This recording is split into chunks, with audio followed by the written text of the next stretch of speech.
د ای سی سی یا ژړ یا افغان سټیزن کارت درلودونکو افغان کډوالو وروڼو ته، کوم چې تاسې دا وخت په پاکستان هیواد کې میشت یاست،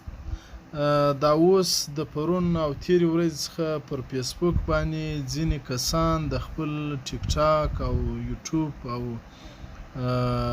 فیسبوک آیډیانو د فالوورز د زیاتېدو په خاطر باندې چې د یوه ادارې نه د صحافت سره د دوی کم تړاو شته او نه د یوې ادارې سره، که هغه یونسیار دی، که IOM دی، که سیر دی، که شارپ دی، که مختلفې ادارې دي، د هغو سره نه د دوی تړاو شته نه کوم تعلق شته. پر فیسبوک باندې دا خبرې کوي چې د ای سی سی کارت درلودونکو افغانانو ته پیسې ورکول کیږي، هغه هم 4 لکه روپۍ ښیي چې 4 لکه روپۍ ورکول کیږي. دا هغه کسان دي چې خلکو ته یې د درواغو کارډونه جوړول او د خلکو څخه پیسې اخیستلې، چې بیا هغه ټولو رسوا شول او وشرمېدله. نو زه تاسو ته د دغه ویډیو په توسط باندې دا خبر درکوم چې پرون ما د یادو ادارو د چارواکو سره خبرې وکړلې، بیا مې ویډیو ور واستوله چې ما دغه رقم خبرې کیږي، دا اوس څنګه مسله ده. بیا هغو په جواب کې دا راته وویله چې نه زموږ د خوا څخه د پیسو کم مسله شته،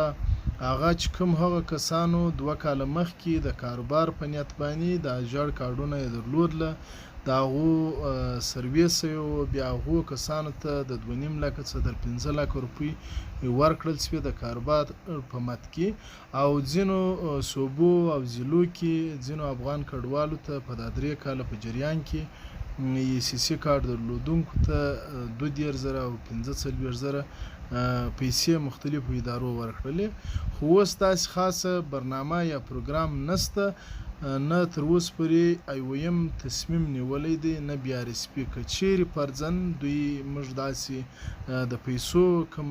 پروګرام په نظر کې ولرو، نو بیا یې موږ تاسې افغان کډوال چې کوم د ای سی سی کارت هولډرز دي یا درلودونکي دي، هغه چې په هره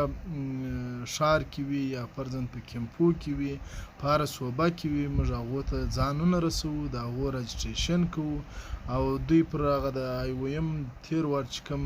8000 نمبر وو، پر هغه باندې به ټلیفون رابطه ورسره کول کېدل. هغه نمبر یې په هغه ویډیو کې ښیي چې دا نمبر دی، تاسې رابطه ورسره وکړئ. نو اوس خاص داسې پروګرام نشته، نو ټول د ای سی سی کارت درلودونکي افغانان باید په دا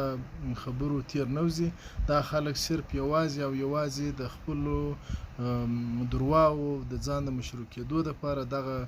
کړنې ترسره کوي. که چیرې دغسې خوشخبري وه یا دغسې دغه وه، هغه بیا موږ در تاسې پورې رسوو. نو کور مو ودان، د چا په خبرو کې مه راځئ.